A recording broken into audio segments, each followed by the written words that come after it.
$4.08 a gallon. That's the national average at the pump as you're watching this, the highest this country has ever paid for gasoline this late into August, according to the same industry tracking data every major outlet quietly cites and almost nobody explains. This is not a normal summer price bump. This is not seasonal demand doing what seasonal demand always does. What's actually driving this is a shipping lane, roughly the width of a 2-lane highway on either side, half a world away, that's been operating at a fraction of its normal capacity for months. I'm going to walk you through exactly how a strait most Americans couldn't point to on a map ends up setting the price you pay to fill your tank, why that choke point was always the real center of gravity in this entire energy story, and why what happens there over the next few weeks is going to matter more to your wallet than anything we've covered on this channel so far. Stay with me for all of it. Before we go any further, I want to be straight with you about what I actually know here, because that matters more to me than sounding dramatic. The pricing data I'm using comes directly from industry trackers and government energy data that update weekly and are about as close to verified fact as this kind of story gets. The shipping and conflict details are drawn from multiple independent outlets that largely corroborate each other. And where I'm connecting cause to effect, walking you through why a tanker slowdown becomes a price spike at your local station, that's my own professional interpretation built on how energy markets have behaved in past disruptions. I'll flag which is which as we go. No hype, no speculation dressed up as fact. Let's get into it. To understand why gas prices are doing what they're doing right now, you first have to understand how oil actually gets from the ground to your gas tank, because almost nobody walks through this chain clearly. It starts with extraction, oil pulled out of the ground in producing regions, a huge share of it concentrated in the Gulf. From there, it depends entirely on transport, tankers carrying that crude out through the region's only major maritime exit and across open ocean to refineries around the world. Those refineries depend on a steady, predictable input of crude to convert it into gasoline and diesel at the volume modern economies actually consume.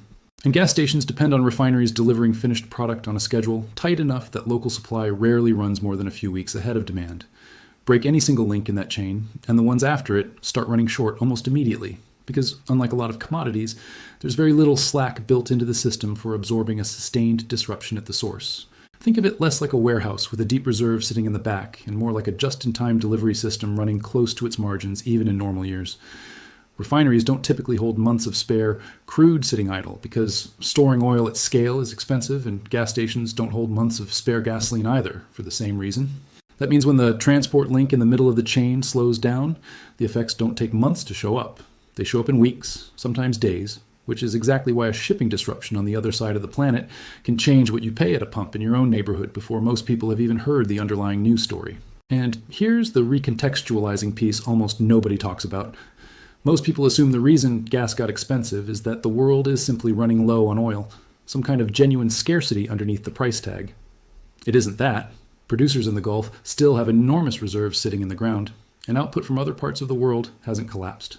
The real driver is narrower and more specific than global scarcity. It's that a huge share of that oil has to physically pass through one narrow stretch of water to reach a tanker at all, and when that stretch of water becomes dangerous or unreliable to cross, the oil doesn't disappear. It just stops moving as freely. And price responds to that bottleneck almost independently of how much crude actually still exists underground. This is the distinction that gets lost in almost every casual conversation about gas prices. And it's worth sitting with because it changes how you should think about when relief might actually arrive. A genuine global scarcity problem gets solved slowly through new discoveries, new production capacity, years of investment. A choke point problem can resolve far faster, in theory, because the oil is already sitting there. The infrastructure to move it already exists. The only thing standing between current prices and a meaningful drop is whether ships can cross that one stretch of water safely and predictably again. That's simultaneously the most frustrating and the most hopeful part of this entire story. Frustrating, because a solution exists that doesn't require years of new drilling, and hopeful for exactly the same reason. That's the mechanism in short form. It's not a supply problem in the global sense. It's a choke point problem, and the choke point in question happens to carry roughly a fifth of the world's daily oil traffic under normal conditions. Here's the longer version, and the one that actually explains why this price spike has been so stubborn instead of fading after a few weeks like past oil shocks often have.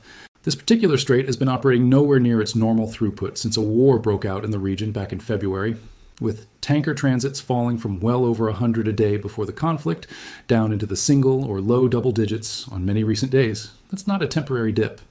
That's most of the corridor's normal traffic simply not moving, month after month. And government energy forecasters have said publicly they don't expect production and flows in the region to return to anything close to pre-conflict levels until early next year at the earliest.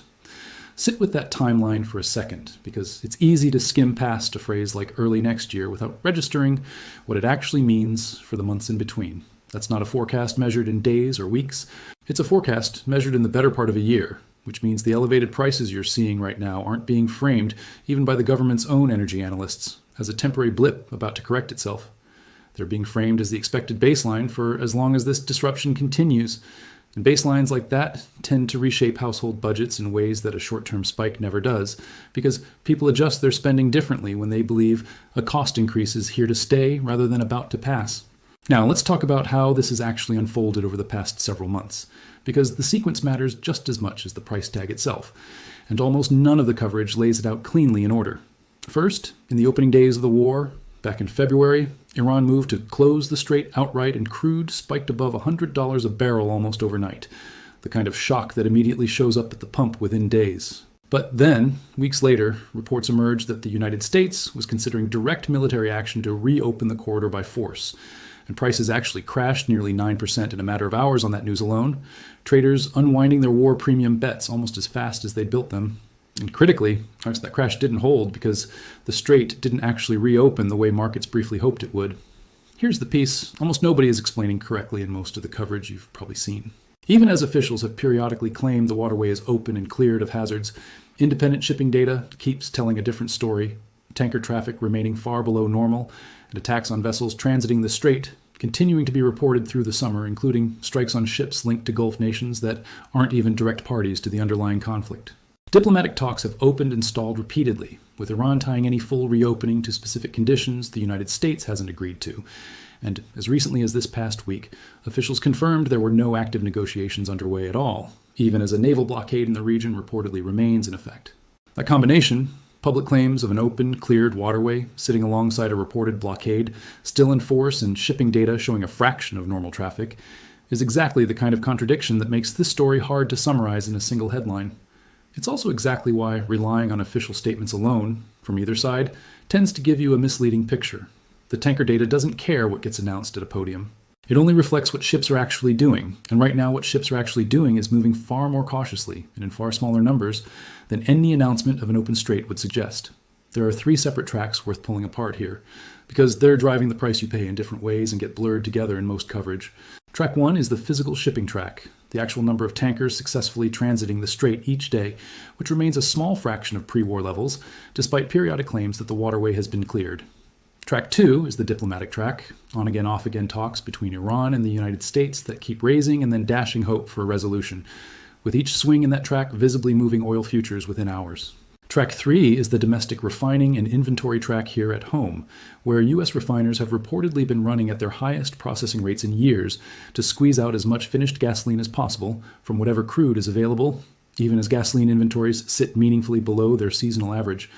All 3 tracks are moving somewhat independently, but they're all pushing in the same direction right now, which is exactly why relief at the pump hasn't materialized despite genuine effort on the refining side. It's worth appreciating just how much effort that refining track actually represents, because it's easy to assume the price you're paying reflects some combination of price gouging or corporate inertia rather than genuine strain. Processing rates at their highest levels in years isn't a small operational tweak. It's refiners running their existing infrastructure about as hard as it can safely run, squeezing every gallon of finished gasoline possible out of a crude supply that's already constrained at the source. That effort is genuinely limiting how much worse this could be. It just isn't enough on its own to offset a shipping bottleneck of this size and duration. If this breakdown is giving you the kind of clarity you can't get from a headline that just tells you gas is expensive without explaining why, do one thing right now. Hit subscribe and ring the notification bell, because this story moves week to week right now, and I'll be tracking every real shift in these numbers as it happens, not just repeating the panic version everyone else is running with. So let's zoom out, because a chokepoint disruption like this never stays contained to oil futures for long. It escalates outward in stages, and each stage is a direct downstream consequence of the one before it, never a lateral jump to some unrelated headline. At the local level, the immediate consequence is exactly what you're feeling right now if you've filled up a tank recently, a national average sitting around $4 a gallon in the second week of August, which industry trackers have flagged as the highest this country has recorded this late in the season on record, with diesel running even higher at a level that pushes straight through to the cost of trucking nearly everything else you buy. Diesel matters here in a way regular gasoline pricing alone doesn't fully capture. Almost everything on a store shelf spends at least part of its journey on a truck, which means a spike in diesel prices doesn't stay contained to the transportation sector the way people sometimes assume. It shows up with a lag of a few weeks to a couple of months in the price of groceries, retail goods, and pretty much anything that had to move by road at some point before it reached you, which is part of why economists watching this story are looking well beyond the price at the pump to gauge how much further this ripples through the broader economy. At the national level, the consequence is broader inflationary pressure, since fuel costs feed directly into shipping, manufacturing, and food prices in ways that show up in your grocery bill weeks after they show up at the pump. And it's part of why energy officials have publicly committed to working with refiners to try to ease prices even as they acknowledge the underlying supply picture remains constrained. At the regional level, this is where the chokepoint problem compounds on itself. Gulf producers have reportedly kept moving meaningful volumes of crude through alternative routes and less conventional shipping arrangements, specifically to work around the disrupted strait. But alternative routes are almost always slower, costlier, and lower capacity than the direct path they're replacing, meaning even successful workarounds still show up as elevated prices downstream. Regional political reactions have clustered into recognizable patterns too. Some Gulf states have pushed for renewed negotiation, hoping stability returns before their own economies absorb further damage. Others have taken more direct action, with at least one major Gulf economy reportedly suspending financial and economic transactions with Iran entirely after accusing Tehran of striking its territory. And oil trading nations further from the immediate conflict have largely continued business as close to normal as the disrupted shipping lanes allow, absorbing higher costs rather than taking a public position in the dispute. That quiet absorption is itself a pattern worth naming, because it's easy to assume every affected country is either loudly protesting or loudly retaliating, when in reality the majority response globally has been neither. Most economies dependent on that oil flow are simply eating the higher cost and adjusting their own domestic pricing and subsidies as best they can, a strategy that works in the short term but becomes harder to sustain the longer the underlying disruption drags on into the kind of multi-quarter timeline government forecasters are now describing. At the global level, this connects directly to a story we've covered before on this channel, the leadership uncertainty surrounding Iran's supreme leader that we broke down in our last analysis. That uncertainty at the top of the Iranian government isn't a separate story from the oil price you're paying. It's part of the same underlying instability, because a country whose own leadership structure is difficult to read clearly is also a much harder country to negotiate a lasting resolution with. And every stalled or contradictory diplomatic signal coming out of Tehran on the strait itself has to be read against that same backdrop of internal uncertainty. Markets have picked up on exactly this connection too, with analysts openly noting that confidence in a near-term deal keeps eroding the longer talks drag on without visible progress. I want to be honest with you about something before we go any further, because it's easy to talk about barrels and basis points and lose sight of what this actually means for the people watching this video right now. $4 a gallon isn't an abstraction. It's a real number showing up on a real receipt for people commuting to work, running delivery routes, or trying to keep a small business's trucks on the road. And for a lot of households, that difference between $3 and $4 a gallon is the difference between a comfortable month and a genuinely tight one. Understanding the geopolitical mechanics behind this price doesn't require pretending that the financial strain it's putting on ordinary people isn't real. Both things are true at once. You can understand exactly why this is happening on a strategic level, and still recognize that the consequences are landing hardest on people who have no say whatsoever in how a war on the other side of the world gets resolved. I think about that gap every time I look at the household level breakdowns behind these national averages.